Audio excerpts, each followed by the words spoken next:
This is Orson Welles, speaking from London.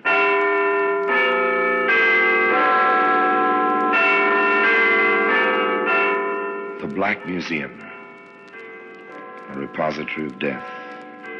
Yes, here in the grim stone structure on the Thames, which houses Scotland Yard, is a warehouse of homicide, where everyday objects, a kitchen knife, a roller skate, a violin string, all are touched by murder.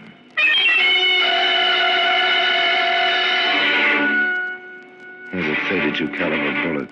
It's a familiar object. Brass cartridge case, snub-leaden nose. Not very pretty to look at. Interesting, this bullet, Sergeant. Notice the back of the cartridge case. Yes, sir. It's for a center-fire weapon. The firing pin of the pistol must strike the center of the cartridge. Right. But the weapon in which we found this bullet was a rimfire revolver. The firing pin could strike only the edge of the cartridge. That little fact, Sergeant, saved at least one life, I'd say. Well, today, that center-fire bullet can be seen in the Black Museum.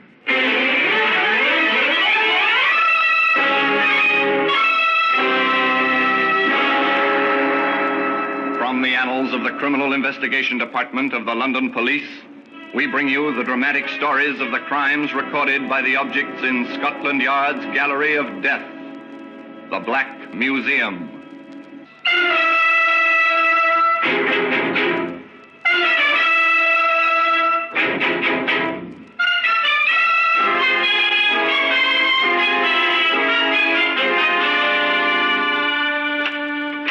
Here we are, the Black Museum.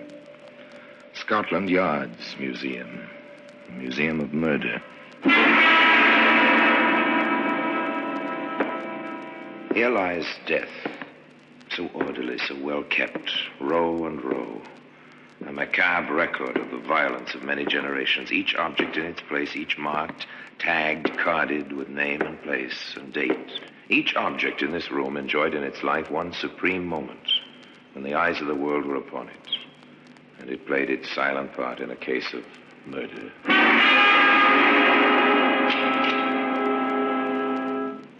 And here we are. Here's a jeweled ring, fit for a princess, but born of a mind like the Borgias. Press the jewel, so, and a tiny point licks out, a fang, dripping death. Shake hands with your enemy. Shortly thereafter, he dies. A bathtub. Yes, a bathtub. White, smooth, shining in the dimness. Once a man floated face down in this tub. He slipped, or he had been pushed. Was the mark on his skull caused by striking his head as he slipped, or by a blunt weapon? In any case, he drowned. I see. The .32 caliber bullet. Even here, lying so quietly, so somberly, it's ugly. This object was made for killing. As a matter of fact, it never did kill. That's the story. It began on a London street. A dark sedan drove slowly into the stream of traffic. There were 3 young men in it. One seems quite a bit younger than the other. Even so, the car continues to cruise along.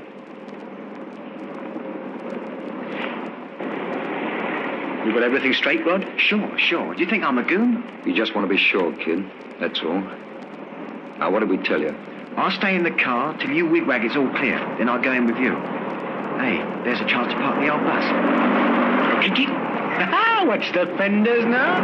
Wouldn't want nobody to ask for your license at a time like this, eh? Matty, Sure, Jake, sure. Just kidding him, that's all. What's the matter? You edgy? cold as ice. That's me. Yeah. Ice is what we're going to get. All set. Let's go.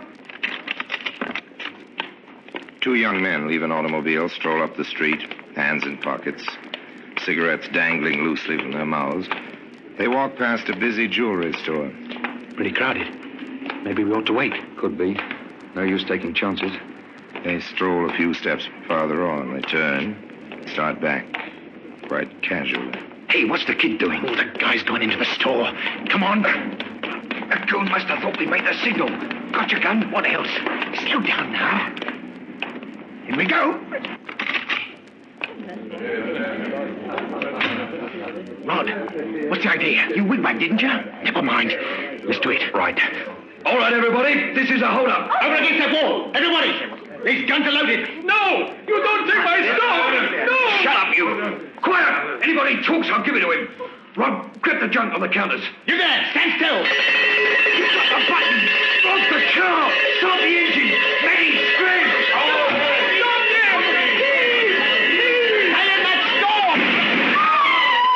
Jack, the truck. It's double parked. We can't get the car out. We're stuck behind that truck. Run for it, kid. That way. I can't get the car out. I can't. Come on, Jack. Keep moving. Stop, you. Stop. You're the thieves. Stop. Out of my way, you. I've got you. Please. Now it's in the fire. Run, ready.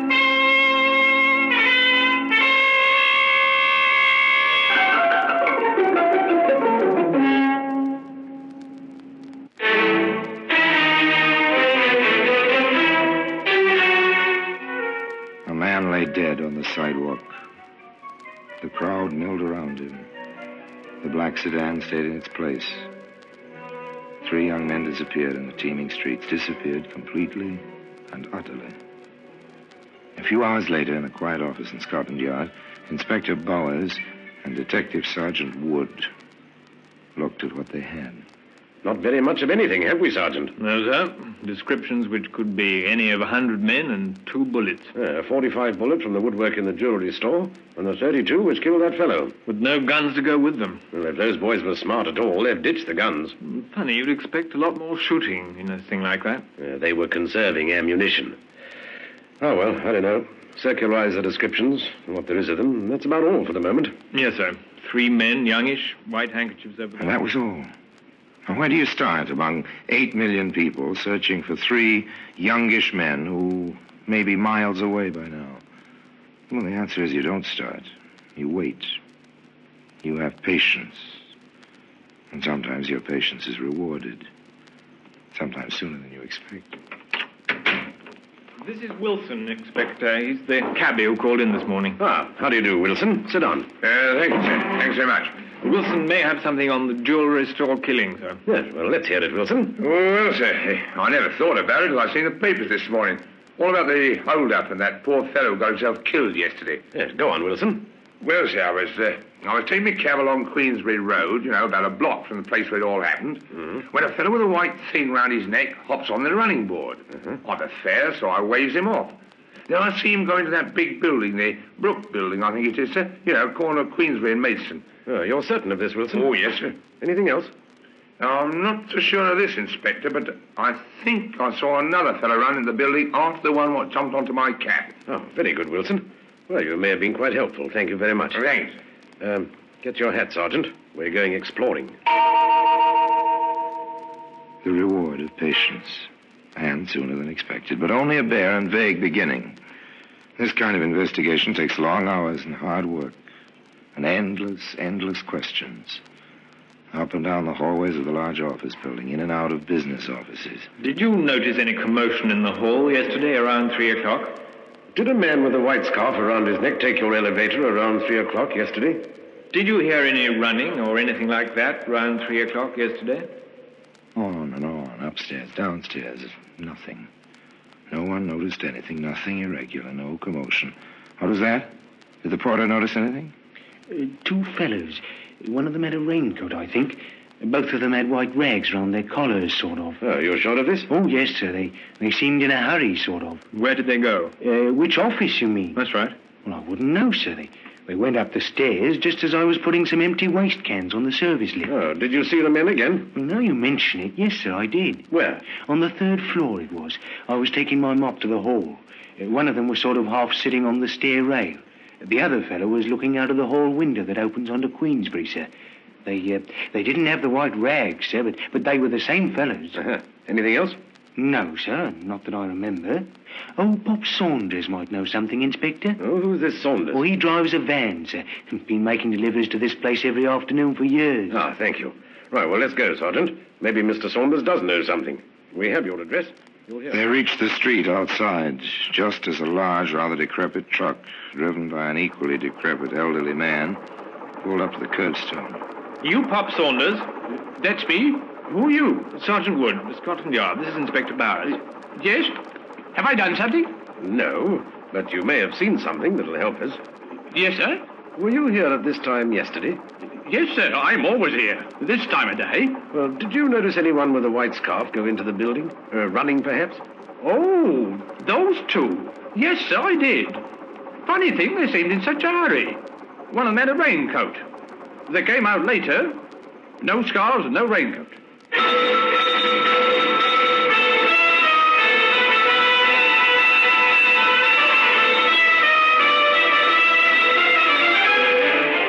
Now the search is on for a raincoat.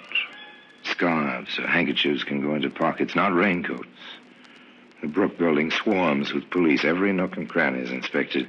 In the cellar, in a dark corner. This must be it, Inspector. Every other raincoat in the building's accounted for. Not a mark on it. Nothing. Yeah, try ripping the lining, Sergeant. Nothing, sir. Except the manufacturer's stock tag under the armpit. Not much, but a little at any rate. Check the manufacturer. From there to the jobber who bought the lot on which that coat was packed. From the jobber to the retailer. It's times like this I thank heaven for rationing. At least they have to keep a record of the clothing coupons and the names of everyone who buys anything. A thin, tenuous trail and a mountain of sales slips to go through. But nothing strikes a chord of memory. And then the sergeant thinks of something. Inspector, when they make out these records, don't they write the last names first? Yeah, you're right. They do. Oh, well, back over it again. Here, how about this, Sergeant? Mac Stanley. The other way, Stanley Mac. Remember that name, Sergeant? Stanley Mac. Not a usual name. Yes, sir, I do. Didn't he testify at a trial about 2 years ago? He did. The trial of Jack Georgeston. He was sent away for armed robbery. First offense. Light sentence. Pal Georgeston ought to be out by now. All right, let's get his dossier over here, Sergeant, and then invite him in for a talk. It may be interesting, if nothing else. Well, today, that centerfire bullet can be seen in the Black Museum.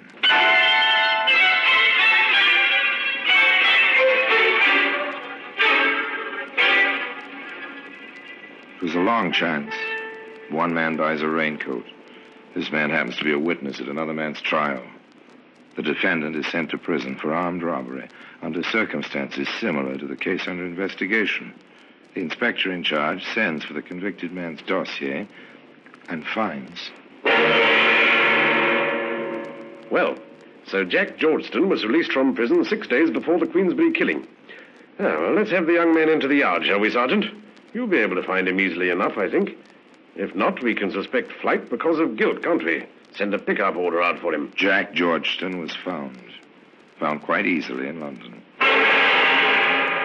Look, you haven't that thing on me, Inspector, and you know it. Maybe, maybe not. Sergeant, show Mr. Georgeston the garment. Here it is, Georgeston. Do you recognize it? There's a million raincoats like that. Yeah, but not bought by Stanley Mac. That coat. You know it? Yeah. Yeah, I didn't have nothing against the rain last week when I got out. So Stan gave me the coat. Oh, where did you lose it? I didn't lose it. I never lost nothing. Except a little time recently. Yeah, we know about that. I figured you did. Keep a civil tongue in your head, Georgeston, understand? Okay. Okay, I said. Well, now, since you didn't lose this raincoat, how is it that we found it? I loaned it to a fella. How should I know what he did with it? Oh, who had it? I don't remember. No. You receive a raincoat as a gift against the rain. Within a matter of days, you loan it to someone, but you don't remember to whom. That's right. I don't remember. You try him, Sergeant. Yes, sir. Speak up, man. Who had that coat? I don't remember. Well, maybe I can refresh your memory. The coat's hooked up with a murder. Now, who had it? I don't remember. I don't remember. That was Take the it or refrain. leave it, I don't remember. Nor could they make him remember. Finally, they let him go. There was nothing to hold him on. But Inspector Bowers said, I want a tail on him, Sergeant. 24 hours a day. We'll pick up his friends one by one and see where he leads us. one of those friends was a boy named Rodney Hamilton. Let me alone. I never did nothing. How old are you, Hamilton? 17, and you got no right. We happen to know that you've been away to a reform school, Hamilton. You were caught snatching ladies' purses 2 years ago. So what? I did me time. You don't keep very good company, son. Georgeston has been out of prison about a week. Well, we like each other. I'll pick my own friends. Where were you day before yesterday, about 2:30 in the afternoon? Home, in bed. Ah, sleeping late, huh? I was sick. Had a fever. We can check that, you know. Go ahead, check it. I was at home in bed. All afternoon, all morning, and all night. I was sick. Yes, we know. You said that before. Now, look here. But it didn't do any good. The boy was obviously afraid, but whether of the police or of the men he knew, it was impossible to tell. Still, the patience of Scotland Yard was rewarded once again. A report came in from detectives assigned to follow both Georgeston and Hamilton that they'd been present at a party in a bar given by a third young man named Matty Canvas. Dossier on canvas, Inspector. Ah, thank you. So, nice lad. Stole a car when he was 11. Convicted, assault with intent to rob. Convicted, jewel robbery. Convicted, armed robbery and assault. Nice little trio, our three friends, aren't they, Sergeant? Not exactly. Do you want canvas brought in, sir? Yes, do that. Oh, and, Sergeant, bring the other two along, but keep them separated. Don't let any one of them know that we have the other two.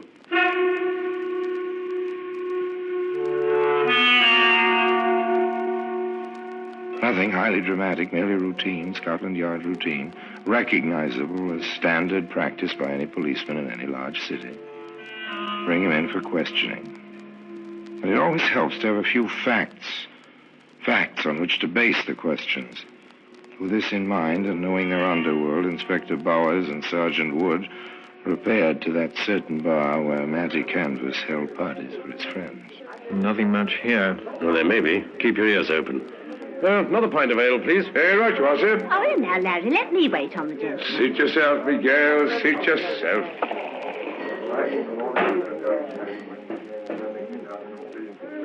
Oh, well, down the hatch. Right.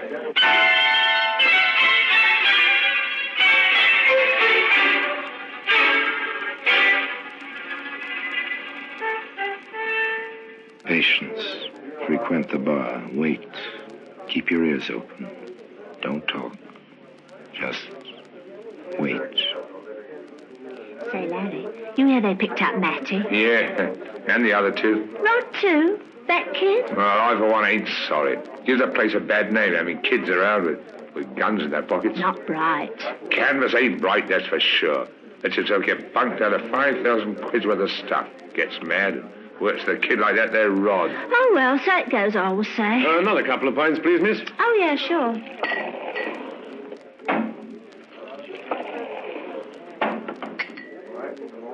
There you are.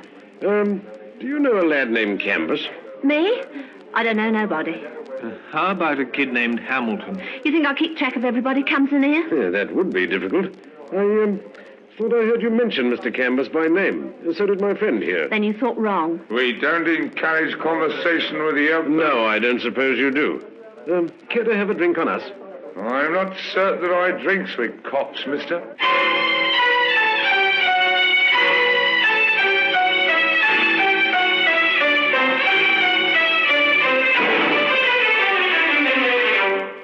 More routine ahead. More routine for the inspector and the sergeant after they left the bar. They checked descriptions of the men seen at holdups and robberies prior by some months to the tragedy in Queensbury Street.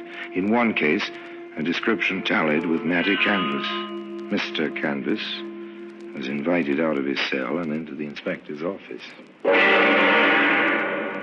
All right, Canvas. You've been identified on the Davis job. You'll do a good long stretch for that. You may as well tell us what you know about the Queensbury shooting. I don't know nothing.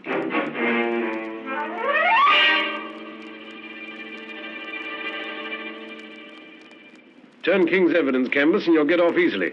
Otherwise, it's a hanging matter. You can't pin that one on me. I was miles away. I can prove it.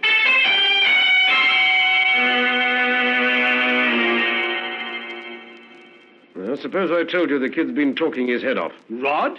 Talk? Not in your life. He's too scared somebody will cut his liver out. Oh, all right, Canvas, if that's the way you want it. Take him back, Sergeant. We'll give him plenty of time to think. No luck with Georgeston either. But the kid, there was a chance he'd break. Just a chance.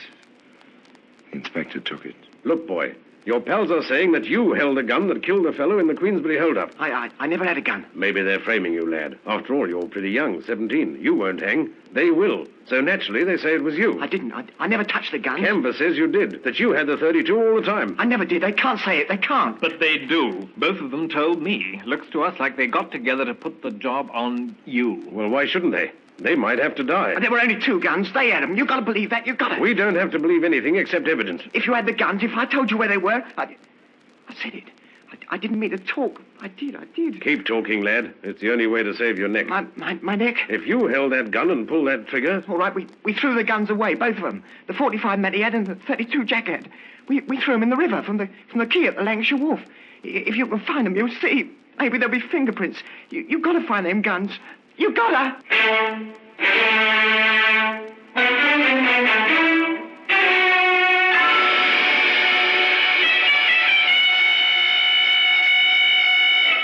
Ballistic report, Inspector. The 45 fired the bullet we found in the woodwork. The 32 killed the man in the street. And it's funny, half the cartridges in the 32 were rimfire. The other half was centerfire. Those didn't go off. If they had, chances are there'd have been a lot more murder. And today, if you're interested, you can find that centerfire bullet in a place of honor in the Black Museum.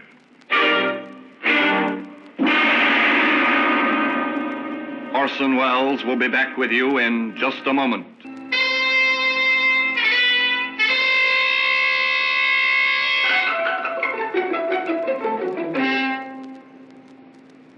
It's an accepted fact in police work that 80% of the occupants of our prison either were taught there or talked themselves there. In this case, it was patient police routine plus the talking of young Rod Hamilton, which put Rod behind bars for the rest of his life and brought Georgetown and Canvas to the 13 steps and the rope one morning at 8 o'clock. There's a postscript to this story. The use of a gun by an English criminal is rare. Nor in England do the police go armed in their normal course of duty. The Hamilton case was one of the more obvious symptoms of a post-war disease of violence. The death of Georgetown and Canvas was not without its effect on this disease. For days, weeks, and even months after their execution, pistols, guns, knives, many of them perhaps innocent wartime souvenirs, others of more dubious origin, were found by the police on rubbish heaps, disused gardens, on the mudbanks of the River Thames. The criminal world of London had come to terms with their traditional enemies at Scotland Yard. And perhaps, after all, the innocent man had not died in vain. The bullet that killed him, the centerfire bullet, remains in its customary place in the Black Museum. And now, until we meet next time in the same place, I tell you another story about the Black Museum. I remain, as always, obediently yours.